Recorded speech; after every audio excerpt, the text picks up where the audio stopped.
Hello, everyone, and welcome to the Today in True Crime and Portraits podcast.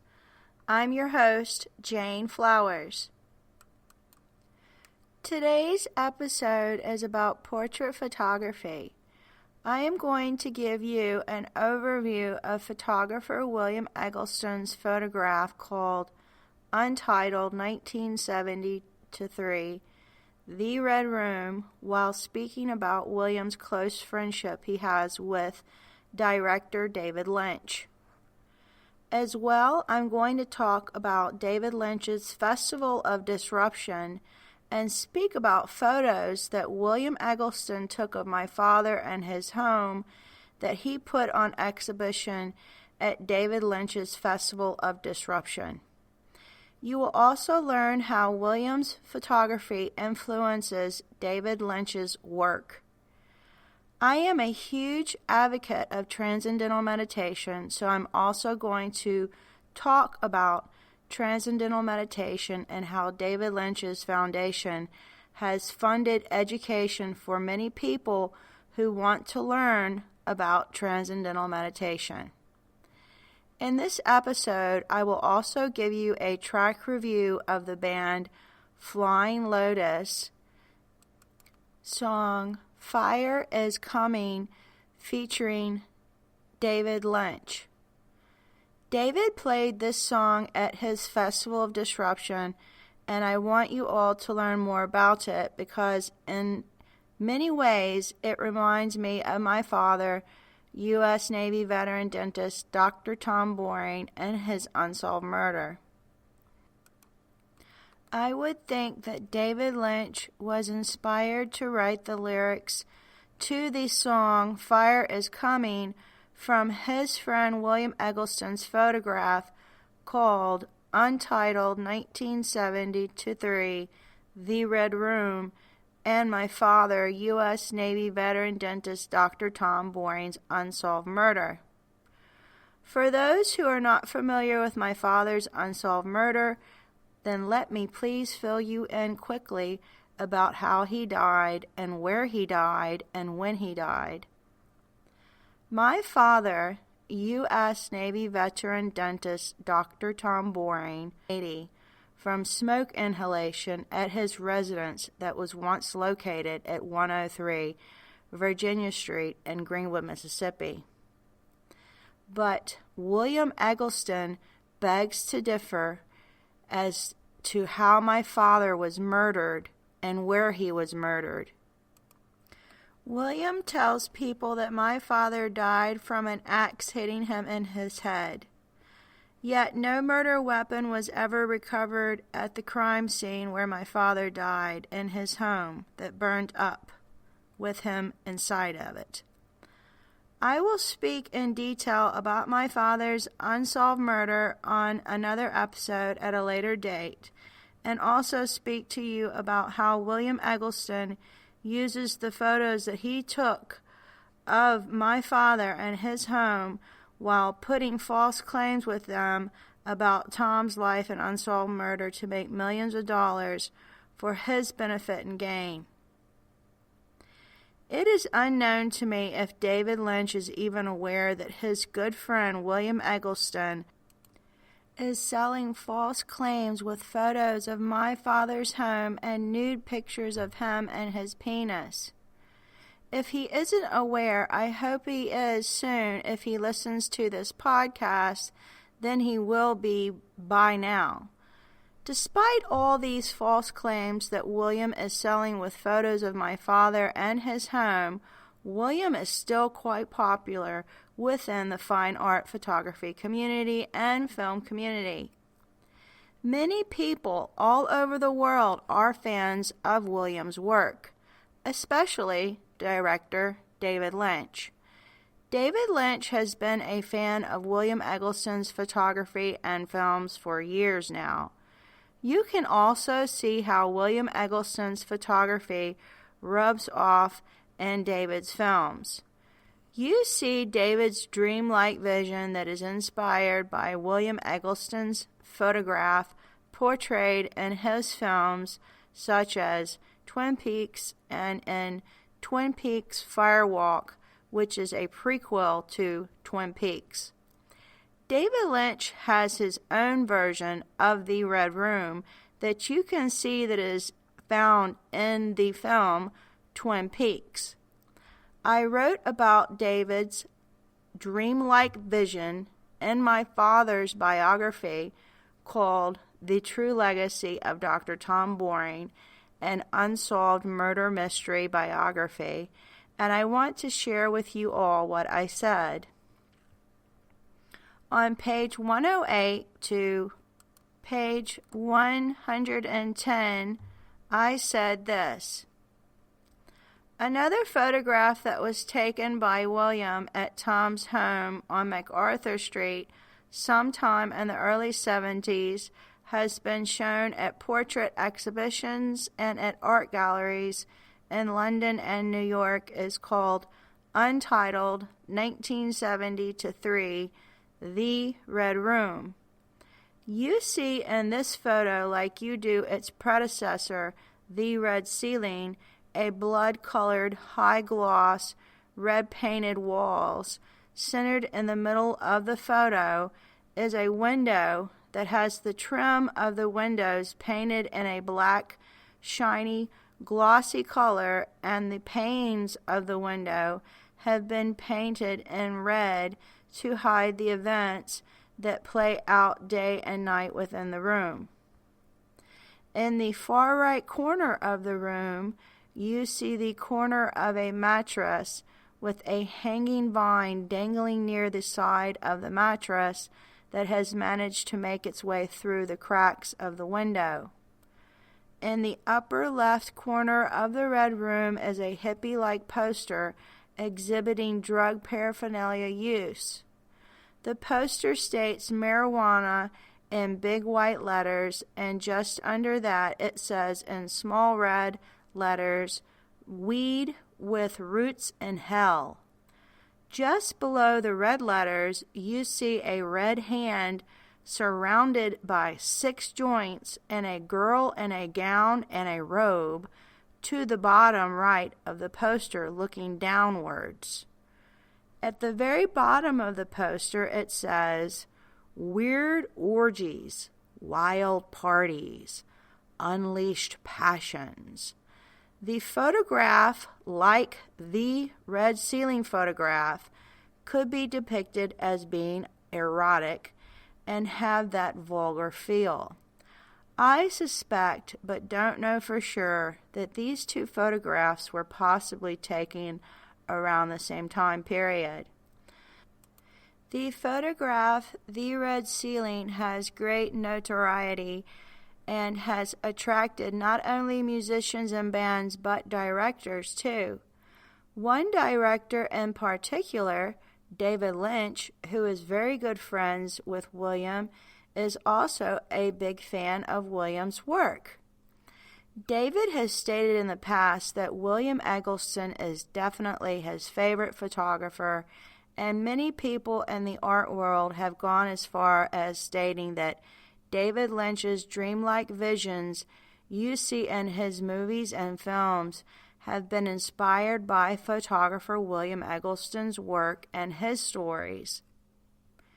A quote by William Eggleston: "I think my photographs are components of the very book that I am in the process of writing." These inspirational, dreamlike visions seen in William's photography are reflected back in David's films. You see in David Lynch's film Twin Peaks similarities with William Eggleston's The Red Room and The Red Ceiling photograph. These similarities can also be seen in David Lynch's Red Room from Twin Peaks, with the zigzag floor and the blood-red curtains hanging on the walls of the Red Room. The Red Room in Twin Peaks was a perfectly insane place that came out of David's mind. All of these scenes inside the room were filmed in reverse, and the lines were spoken backwards. And when then played backwards, it gave a very creepy feeling to the place. You can see and feel a similar sensation in William Eggleston's The Red Ceiling photograph and David Lynch's Red Room. These similarities are very evident and somewhat eerie. This concludes what I spoke about in my father's biography about William Eggleston's photograph, The Red Room, and David Lynch finding his inspiration from William's photography and his photograph, The Red Room. David Lynch liked William Eggleston's photograph, The Red Room, so much that he put that photo and others taken by William Eggleston on exhibition at his Festival of Disruption from 2016 to 2017. David's Festival of Disruption brought together some of his favorite artists to help expand other people's consciousness through creativity. His festival raised funds and awareness for the David Lynch Foundation. David's foundation provides transcendental meditation to people suffering with stress and anxiety. His Festival of Disruption takes place twice a year in the fall in New York City and in the spring in Los Angeles, California. The festival included music from musicians and bands such as Robert Plant, St. Vincent, Bon Iver, TV on the Radio, The Kills, Laura Marling, Sharon Van Etten, John Hopkins, Reggie Watts, Sky Ferreira, Angelo Badalamenti, Caitlin Aurelia Smith, Shushu, and Rye. There's talks with David Lynch, Mel Brooks, John Malkovich, Bill Hader, Lon Dern, Kyle MacLachlan, Blondie, Frank Hay, Ed Ruscha, Pet Holmes, Sherry Lee, and Twin Peaks collaborators. The DJs spinning records at the event were Moby, Questlove, Shepard Fairey, and Jason Bentley. There was also an art exhibition with paintings by David Lynch, photography taken by William Eggleston, a Brian Eno's reflection with virtual reality, Chris Stein, The Red Room by Polaroid Originals, and choreography Ryan Hefton. I think the highlight of the festival, in my opinion, was David Lynch reading off his vocals that were played in Flying Lotus' song, Fire is Coming. The song reminded me a lot of my father's life and his unsolved murder. It reminded me so much of it that it was disturbing to me. I want to share with you all what David said in the lyrics in the song. Then you can get a better opinion yourself about the song, and if you think it relates at all to my father and his unsolved murder. I think it relates to my father and his unsolved murder because, like David has said before and others, William Eggleston is reflected back in David Lynch's work as well. Here's how the song went. The yellow phone on the wall started ringing. Tommy jumped and ran across the kitchen and picked up the receiver. Hello, he said, a little out of breath. Tommy's father was down in the basement woodshop cutting a piece of clear pine on the table saw. The sound of the saw was screamingly loud, and a big plume of agitated sawdust was forming in the air. Tommy's mother was outside in the front lawn tending to a small flower garden.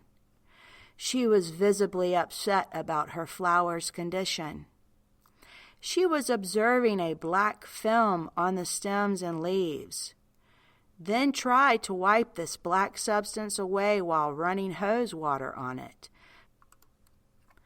But it was too greasy, and the water wasn't washing it away.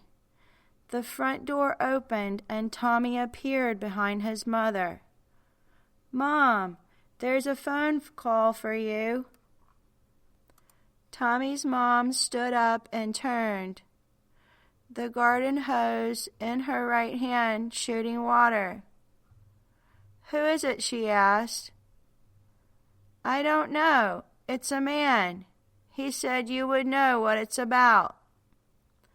Tommy's mom stood frozen for a moment, and Tommy saw lines of worry racing across her face. Something else scrambled into Tommy's awareness. He saw that the sky was noticeably darker than usual, and he saw a huge red-orange glow move on the horizon. Just then, a man appeared running frantically in the street. The man yelling, "Fire is coming! Fire is coming! Fire is coming! Fire is coming! Fire is coming! Fire is coming! Fire is coming! Fire is coming!" So what did you think about the song?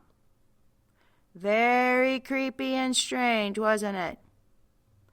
If you thought so, then you might want to check out the video because it's just as creepy and strange.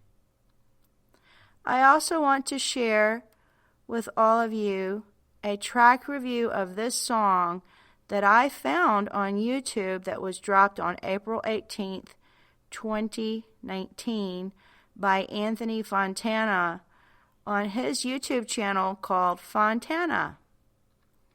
Anthony had a very good review of this song, and I thought it would probably be much better than what I could ever come up with, and it's so detailed that I wanted to share it with you all so you understand how, and most other people thought about this song.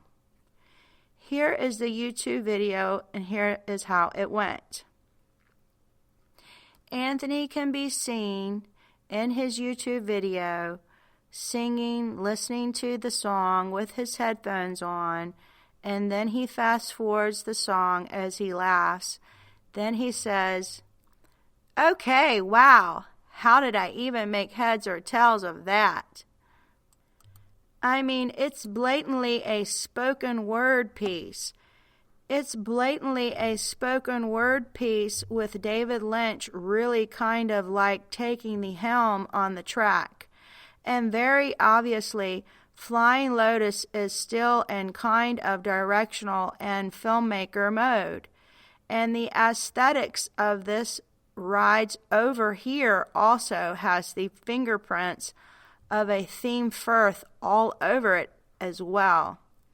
Flying Lotus has been sort of collaborating with on visuals for a little while now.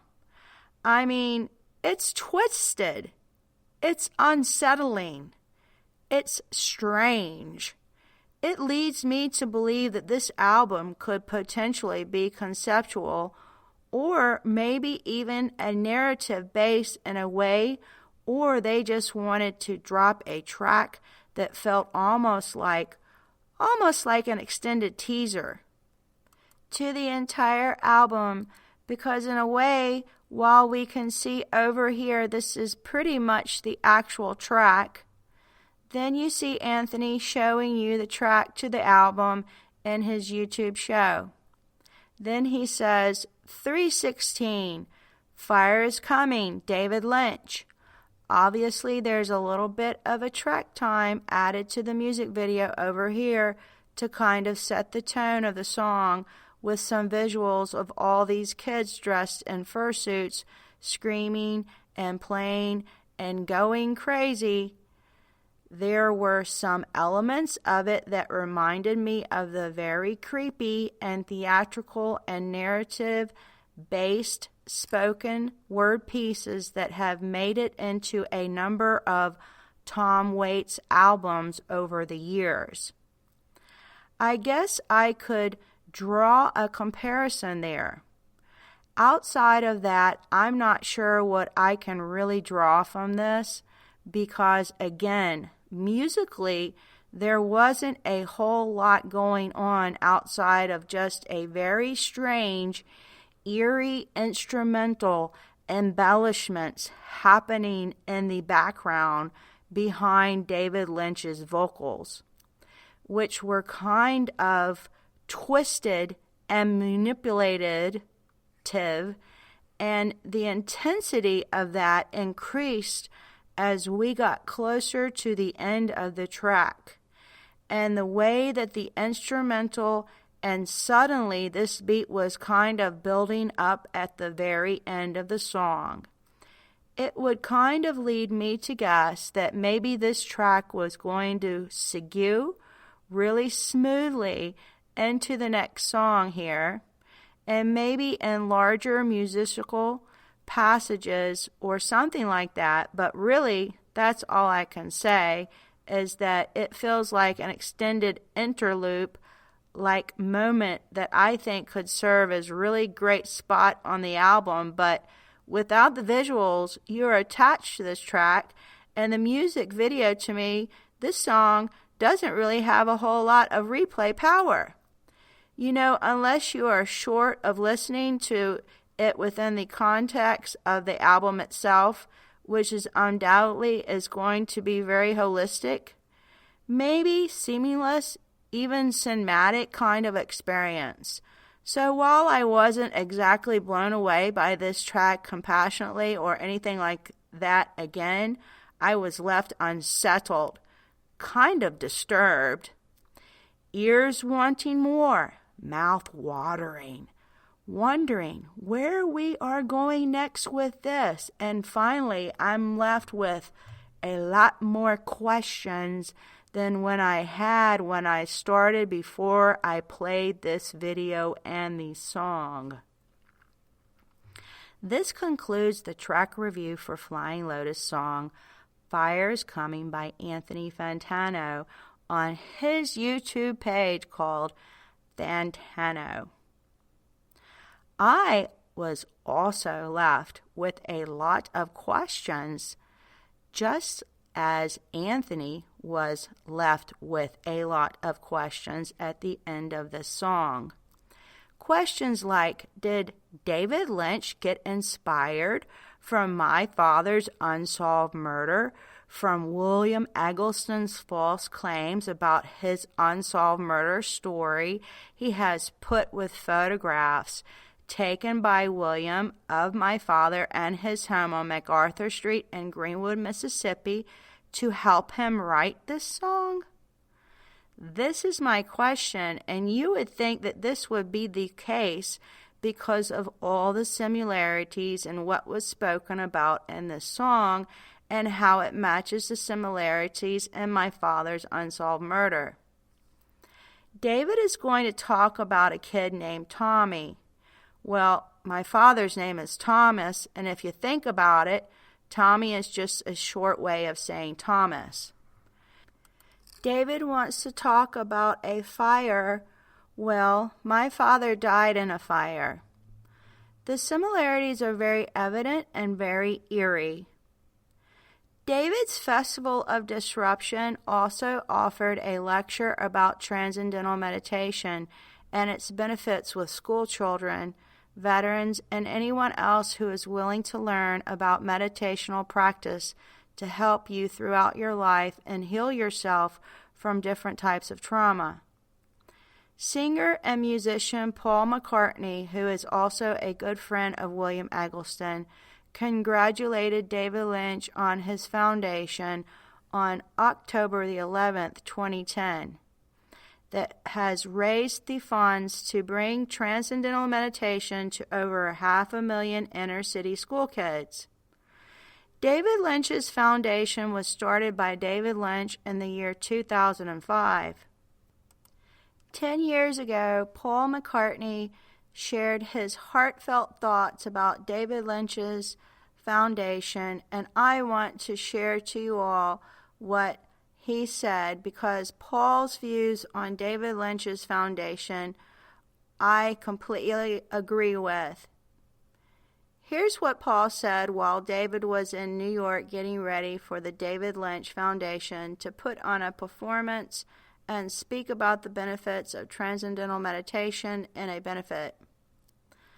Paul and David said this during their conversation in New York on October the 11th, 2010, in this YouTube video that is called Paul Congratulating David Lynch on His Foundation. The video can be seen on David Lynch's Foundation YouTube channel. David Lynch questioned Paul, "What are you doing here in New York, and what are your thoughts on the now?" Paul responded back with, "The idea of what you're doing of the putting this transcendental meditation into schools, I think it is a fabulous thing. I think it's all very well to talk about it, but the thing is, when you actually put in the mainstream, I think that's very important. That's the foot in the door. The people can then devote where the David Lynch Foundation has put the program into schools. The result, or these. I think this is what people need. They don't need high-minded talk so much as results. For you to be able to say the kids love it, the kids on the West Bank love it, the kids in Brazil love it, and you're actually getting results. To me, it's like a seed that for sure, if you take a great seed, an oak, and you don't put it in the ground, it's pretty guaranteed you won't get an oak tree. But if you put it in the ground, there is a very good chance you will get an oak tree." David responds back at the end of the video, stating to Paul in a very sweet and kind manner, "You're so beautiful, Paul McCartney, that you're doing this concert and going into support for this transcendental meditation. Everybody really appreciates it, and it's going to send the most positive message to the world and really help things, so bless your heart, man."